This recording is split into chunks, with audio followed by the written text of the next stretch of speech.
എന്ത് വന്നാലും കട്ടയ്ക്ക് കൂടെ നിൽക്കുന്ന ആളുകളുണ്ടോ നിങ്ങൾക്ക്? അവർക്ക് ഈ വീഡിയോ എന്നാൽ എത്രയും പെട്ടെന്ന് അയച്ചു കൊടുത്തോ. അങ്ങനെയുള്ള ആൾക്കാർ ലൈഫിൽ നമുക്ക് ഭയങ്കര കുറവായിരിക്കും. പക്ഷേ 1000 പേർക്ക് പകരം അങ്ങനെയുള്ള ഒരാൾ മതി നമ്മുടെ ലൈഫിൽ, അല്ലേ?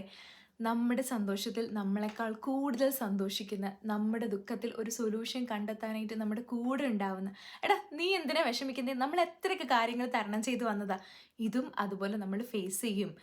ആകാശമൊന്നും ഇടിഞ്ഞു വീഴില്ലല്ലോ ഇപ്പോൾ, പരിഹാരം ഉണ്ടാക്കാം, നീയൊന്ന് അടങ്ങ് എന്ന് പറയുന്ന നമ്മൾക്കൊരു ഓപ്പർച്യൂണിറ്റി കാണുമ്പോൾ, ആ ഇത് നീ ചെയ്താൽ നന്നാവും, എടാ ഇവിടെ ഒന്ന് അപ്ലൈ ചെയ്ത് നോക്ക്, അല്ലെങ്കിൽ നീ അവിടെ പോയി നോക്ക് എന്ന് പറയുന്ന ഒരു ഫ്രണ്ട് നിങ്ങൾക്ക് ഉണ്ടെന്നെങ്കിൽ തീർച്ചയായും അവർ അപ്രിഷ്യേറ്റ് ചെയ്യുക, അവരെ ചേർത്ത് നിൽക്കുക.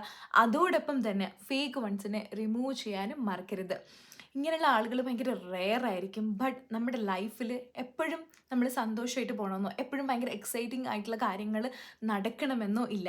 പക്ഷെ നമ്മൾ ചെയ്യുന്ന റെഗുലർ ആയിട്ടുള്ള കാര്യങ്ങൾ പോലും, വാവ് നീ അത് ചെയ്തു, അടിപൊളി, നീ ആ ഹോബി സ്റ്റാർട്ട് ചെയ്തു, സൂപ്പർ ഡാ, വാട്ട് എ കം ബാക്ക് എന്നൊക്കെ പറഞ്ഞ് നമ്മളെ പ്രോത്സാഹിപ്പിക്കുന്ന, നമ്മുടെ ജീവിതത്തിനോട് നമുക്ക് തന്നെ ഒരു ഇഷ്ടമൊക്കെ തോന്നിപ്പിക്കുന്ന, ജീവിതത്തിനൊക്കെ ഒരു അർത്ഥമുണ്ടെന്ന് തോന്നിപ്പിക്കുന്ന ഒരു ഫ്രണ്ട് നിങ്ങൾക്ക് ഉണ്ടെന്നുണ്ടെങ്കിൽ ആൾക്കിത് അയച്ചു കൊടുക്കണം. ആൻഡ് ഓൾസോ ഈ ഒരു അവസരത്തിൽ എൻ്റെ വീഡിയോസിനൊക്കെ കമൻറ്റ് ഇടുന്ന എൻ്റെ ഫ്രണ്ട്സിനോടും ആൻഡ് സ്ട്രേഞ്ചേഴ്സിനോടൊക്കെ എനിക്ക് ഒരുപാട് താങ്ക്സ് ഉണ്ട്. ബിക്കോസ് അതൊക്കെ കാണുമ്പോൾ ജനുവലി പിറ്റേന്നും അത് ചെയ്യാനുള്ള ഒരു ഒരു ആ ഒരു ത്വര, ആ ഒരു പ്രേരണ എന്ന് പറയുമ്പോൾ ഭയങ്കര വലുതായിരിക്കും. Thank you for being with me, thank you for loving me when everything felt like so uncertain.